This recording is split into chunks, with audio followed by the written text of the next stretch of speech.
Matapos ang sunog sa Barangay 597 sa Santa Mesa, Maynila noong Martes na ikinasawi ng 3 menor de edad, may mga scammer umano na nagpapanggap na kamag-anak ng mga biktima at humihingi ng donasyon online.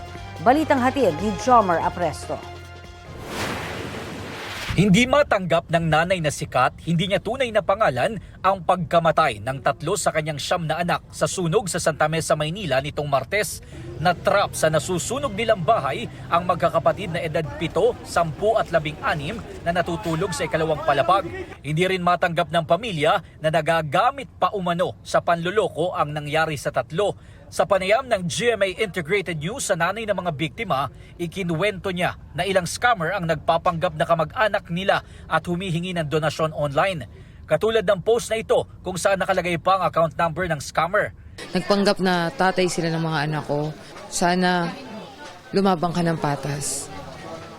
Huwag mong gamitin yung kahinaan ng ibang tao para sa sarili mong kapakanan. Baka pag sa'yo nangyari to, mas hindi mo kayanin. Ikinuwento rin ng nanay ng mga biktima ang mga nangyari ng sumiklab ang apoy sa kanilang bahay noong Martes. Ilang metro lang ito mula sa kanyang tindahan ng mami. Nailabas pa raw ng kanyang pang-anim na anak ang kambal na kapatid. Siya raw, sinubukan niyang pasukin ang bahay para iligtas ang kanyang 3 anak na natutulog. Pero hinila raw siya ng kanyang mga kapitbahay. Kumuha rin daw ang ilan niyang kapitbahay na mga fire extinguisher sa barangay para sana maapula ang apoy. Kaso yung fire extinguisher wala pong laman. Nakakalungkot kasi 4 yun walang laman. Itinanggi ito ng barangay at sinabing isa lang sa mga fire extinguisher ang walang laman. Lahat na ginawa ng barangay na tumulong doon. Lahat ay ginawa. Alam nila yan. Alam ng mga tao yan. Siyempre kami naman, hindi naman kami yung maalam tungkol doon sa sunog eh. Kine-question din ng nanay ang naging pagresponde ng mga otoridad.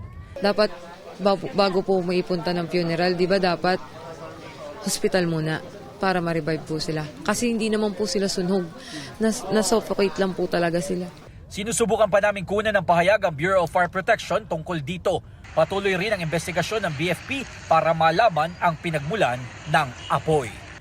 Jomer Apresto nagbabalita para sa GMA Integrated News.